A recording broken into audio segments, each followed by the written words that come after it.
సహచర శాసనసభ్యులకి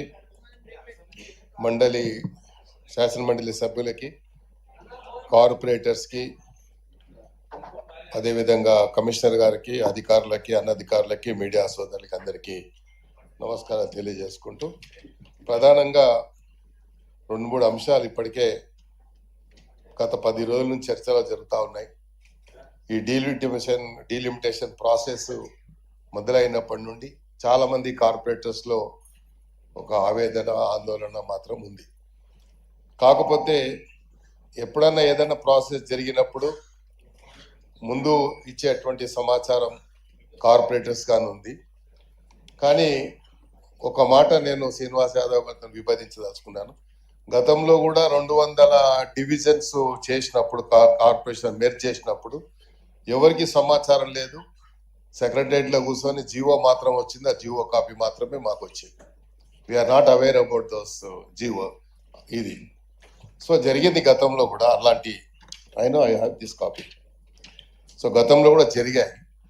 సో ఎందుకంటే ఇప్పుడు ఈ హైదరాబాద్ సిటీ ఒక విశ్వనగరంగా మరి గుర్తింపు పొంది, ఇప్పటికే గౌరవ ముఖ్యమంత్రి గారు ఈ రాష్ట్రాన్ని 2047కి 3 ట్రిలియన్ ఎకానమీకి చేర్చాలని ప్రయత్నంలో భాగంగా ఇప్పుడు హైదరాబాద్ లో ఉన్నటువంటి మున్సిపాలిటీస్ మరి సరౌండింగ్ లో ఉన్నటువంటి మెర్జ్ చేసినప్పుడు తప్పకుండా ఇది గ్లోబల్ సిటీగా గుర్తింపబడుతుంది. ఇప్పుడే అందరు చెప్పారు, దీన్ని వెల్కమ్ చేస్తున్నారని. అందరు కూడా వెల్కమ్ చేస్తాం, కానీ సైంటిఫికల్ గా చేశారా లేదా అనేది ఒక ఆవేదన మాత్రం ఉంది. దీన్ని చేయడానికి మీరేమో డెడ్ లైన్ ప్రాసెస్, కమిషనర్ గారు మాట్లాడుతూ 17th కి డెడ్ లైన్ పెట్టారు. సో మరి ఇది ప్రిలిమినరీ నోటిఫికేషనే కాబట్టి ప్రిలిమినరీగా నోటిఫికేషన్ ఇచ్చినప్పుడు is there any possibility to extend the date? ఎందుకంటే ఇంకా వాళ్ళకి ఎవరికి ఏం లేదు, ఓన్లీ టోపోగ్రఫికల్ గా వచ్చినటువంటి ఇది చూసినట్టయితే మేము గూగుల్లో కూడా తీసాము. చూస్తే ఏమైంది, ఈడ డెన్సిటీ ఉన్నటువంటి ప్రాంతాలు వేరే ఉన్నాయి, కోర్ ఏరియాలో ఉన్నటువంటి దీనికి చాలా వ్యత్యాసం ఉంది ఇందులో. సో ఇక్కడ ఉన్నటువంటి కార్పొరేటర్స్ ఆవేదన ఏంది, ఇప్పుడు వేరియేషన్ ఉండకూడదు, అన్నీ కూడా ఈవెన్ గా ఉండాలి. ఇప్పుడు కమిషనర్ గారు మాట్లాడుతూ నాలాలు కానీ ఏమైనా రూట్స్ కానీ వచ్చినప్పుడు ఆ యొక్క డివిజన్స్ ని మేము కొంచెం ఇదిగా చేయడం జరిగిందని చెప్పడం జరిగింది. సో దాన్ని తీసినప్పుడు ఒకటి మాత్రం మేము కమిషనర్ గారు ఇచ్చింది ఒకటి మాత్రం వెల్కమ్ చేయదలుచుకున్నాము. శాసనసభ్యులు ఉన్నటువంటి ప్రాంతాల్లో ఉన్న డివిజన్స్ లో పెరిగిన దాన్ని అది మాక్సిమం గా కవర్ చేసుకుంటూ ఆ పరిధిలో ఉండేటివే కవర్ చేశామన్నారు. కోర్ ఏరియాస్ లో మాత్రం కొంచెం ఇబ్బంది ఉందని చెప్పారు. సో దీన్ని కూడా ఒక సైంటిఫికల్ గా చేసే విధంగా, ఎందుకంటే ఆవేదన ఇక్కడ ఉన్నటువంటి శాసనసభ్యుల కంటే కార్పొరేటర్స్ ఉంది. కొత్త వాళ్ళు 300 మంది ఇంకా వస్తే ఇంకా 150 మందికి అవకాశం వచ్చేటువంటి అవకాశం ఉంది. కాబట్టి మరి ఈ హైదరాబాద్ సిటీ ఇంత పెద్ద ఎత్తున, అంటే ఇప్పుడు కేవలం I think if I'm not wrong 650 square kilometres ఉన్నది. మనం ఇప్పుడు 2000 స్క్వేర్ కిలోమీటర్స్ కి వెళ్తా ఉన్నాం. అంటే ఆల్మోస్ట్ ఆల్ సరౌండింగ్ లో ఉన్నటువంటి మొత్తం మున్సిపాలిటీస్ కూడా ఇందులో మెర్జ్ కావడం అనేది, దీనికి యాక్షన్ ప్లాన్ ఏం తయారు చేశారు? దీని యాక్షన్ ప్లాన్ ఏంది? మనం కేవలం వార్డులు పెంచినంత మాత్రాన మరి దీనికి సరిపోతుందా? దీనికి బడ్జెటరీ ఏంది, అలొకేషన్ ఏమైనా ప్లాన్ చేశారా?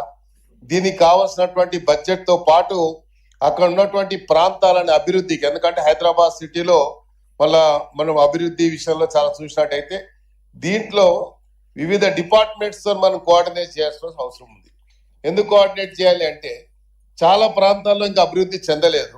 అభివృద్ధి చెందని ప్రాంతాలు కూడా ఇప్పుడు ఇక్కడ మనకు ఈ జిహెచ్ఎంసి పరిధిలోకి వస్తున్నాయి. కాబట్టి ఆ పరిధి నుండి అక్కడ అభివృద్ధి చేయడానికి ఇప్పుడు దీన్ని ఎట్లా విభజించారు, దీన్ని విభజించడానికి అభివృద్ధి గురించి యాక్షన్ ప్లాన్ ఏమైనా ప్రిపేర్ చేశారా? So that is more important. మనం ఇది ఒక పక్కనేమో ఇది గ్లోబల్ సిటీగా అభివృద్ధి జరుగుతున్నటువంటి ఈ సిటీలో 300 కార్పొరేషన్స్ డివిజన్స్ రావడం, అందరు కూడా irrespective of any political party we all welcome it, అందులో there is no doubt about it. కాకపోతే ఏంటంటే దాంట్లో మనము చేసేదాన్ని సైంటిఫికల్ గా చేయకుండా, my request is end of the ఇది before concluding my speech, my request is please one more meeting with all the representatives. all the irrespective of any political parties, you call to your chamber or mayor chamber. We will have one more discussion on this. Thoroughly we'll discuss this. అప్పుడే ఒక దీనికి outcome వస్తుందని నేను భావిస్తా ఉన్నాను. ఎందుకంటే ఇంత పెద్ద ఎత్తున హైదరాబాద్ సిటీని, హైదరాబాద్ పెరగాలి, హైదరాబాద్ గ్లోబల్ సిటీలో ఒక పక్కన ఇప్పటికే పేరు పొందు మొన్ననే జరిగినటువంటి గ్లోబల్ సమిట్ లో కూడా పెద్ద పెద్ద మన ఇండస్ట్రియలిస్ట్ వచ్చి మన ఇన్వెస్ట్మెంట్ రావడం కానీ ఇవన్నీ కూడా శుభ పరిణామంగా మేము భావిస్తా ఉన్నాం. ఇలాంటి తరుణంలో మన అందరితోని మీ ఛాంబర్ లో కానీ కమిషనర్ గారి ఛాంబర్ లో కానీ ఒక మీటింగ్ ఏర్పాటు చేసినట్టయితే దాంట్లో ఇంకా సజెషన్స్ ఉంటే కొంచెం కాన్ఫిడెన్షియల్ గా చెప్పేటుంటే కార్పొరేటర్స్ వాళ్ళ అభిప్రాయాలు కానీ ఇక్కడ మీరు టైం ఇచ్చారు, టైంలో అందరు అభిప్రాయాలు చెప్తారు. చెప్పిన తర్వాత ఎనీవే మీకు మినిట్స్ అయితే ఉంటాయి కాబట్టి మినిట్స్ రాస్తారు కాబట్టి దీన్ని ఎంత లోపల మీరు కంక్లూడ్ చేయగలుగుతారు. ఈ రోజు మీరు ఇచ్చిన తర్వాత డెడ్ లైన్ ఇస్ టుమారో. మీరు చెప్పింది రేపటికి డెడ్ లైన్ అంటాం. ఆబ్జెక్షన్స్ అన్ని కూడా ఈ objections how you are going to address these objections within one day. I don't think you will address these issues. How it is possible also. ఇంతమంది అంటే 150 మంది చెప్పే ఆబ్జెక్షన్స్ ని I don't think you have that machinery to address this issue as far as my knowledge is concerned, because I am representing public representative ga. This is my 6th time I became MLA, so almost 3 decades అయిపోయింది. So ఇక్కడ మేము చేస్తున్నాం కాబట్టి ఇంత machinery లేదు మన జిహెచ్ఎంసీలో. కాబట్టి దాన్ని ఎట్లా అడ్రస్ చేస్తారు అనేది కూడా మీరు ఆలోచించాలని కూడా తెలియజేసుకుంటూ, యాక్చువల్లీ నాకు today unfortunately my brother in law passed away. I'm attend to that funeral, but this is important issue కాబట్టి I came here to give my suggestions and my whatever objections I have. In fact I have already given in return. మాకు ఉన్నటువంటి దీన్ని కూడా commissioner గారికి మీకు కూడా ఇచ్చాను. I hope definitely you take all the members, because you are the custodian of this house. It is your responsibility to address this issue, and also వాళ్ళ రెస్క్యూకు నువ్వు పోవాల్సిన అవసరం ఉంది కాబట్టి మీరు ఆలోచించి నేనైతే we are all definitely welcome this. ఇది ఎందుకంటే ఇంపార్టెంట్ ఇష్యూ కాబట్టి ఈ టైంలో మనం దీని ఆబ్జెక్షన్స్ పెట్టి దీన్ని ఆపాలని ప్రయత్నం ఎవరికి లేదు. సైంటిఫికల్ గా చేశారు. ఇప్పుడే మా బీజేపీ మిత్రుడు చెప్పాడు, సైంటిఫికల్ గా చేశారు. అలా చేస్తే మమ్మల్ని ఎందుకు పరిగణలోకి తీసుకోలేదు, మమ్మల్ని ఎందుకు కాన్ఫిడెన్స్ తీసుకోలేదు ఆవేదన ఇప్పుడే శ్రీనివాస్ యాదవ్ గారు చెప్పారు. అందరినీ కాన్ఫిడెన్స్ తీసుకొని చేసి ఉంటే అట్లీస్ట్ బిఫోర్ మీరు చేసే ముందు హెచ్ఆర్డీలో 15 రోజులు మీరు దీంట్లో అధ్యయనం చేశారు, వేరియస్ హోంవర్క్ చేశారు, చాలా స్టడీ చేశారు. చేసింది చాలా సంతోషమే, అది వెల్కమ్ చేస్తాను. బట్ బిఫోర్ మీరు ప్రిపేర్ చేసే ముందు ఒక్క మీటింగ్ మీరు పెట్టి ఉంటే, just we're going to take up this issue అని చెప్పి ఒక మాట చెప్పి ఉంటే, and before that only we would have given our suggestions, మేము ఇచ్చేవాళ్ళము. Anyway better late than never. ఇప్పుడు అయినా లేట్, తొందర ఏం లేదు, ఇప్పుడు అయిపోయింది ఏం లేదు. బట్ ఈవెన్ కూడా మేము తర్వాత కూడా అవసరం ఉంటే రేపటి లోపల కూడా ఇంకేదైనా ఉంటే మేము we are anyway working on it. మా టీం పెట్టాము, they are all working on it. మా నియోజకవర్గాలు మేము చేసుకుంటున్నాము. కార్పొరేషన్ లో వాళ్ళ డివిజన్స్లలో కూడా వాళ్ళ ఏదైనా పక్క ఏరియా డివిజన్ కలిసింది అనుకోండి, వాళ్ళ యాంగ్జైటీ పెరిగిపోతాం. మాకెట్లా పక్క డివిజన్ లో మాకు గుడ్ విల్ ఉండేది, మాకు చేసిన పనులు ఇప్పటిదాకా మేము చేసిన డివిజన్ లో మేము పని చేసాం కాబట్టి అక్కడ మా గుడ్ విల్ ఉంటుంది కాబట్టి అక్కడ మేము ఓవర్కమ్ అవుతాం అనేది ఒక కాన్ఫిడెన్స్ ఉంటుంది.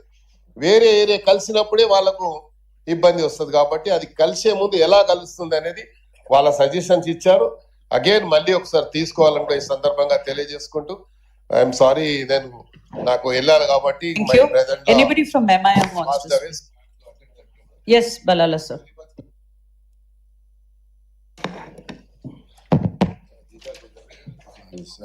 थैंक यू मेरे मैडम. मेरे साथ ही MLAs, ex officio members, officers and corporators,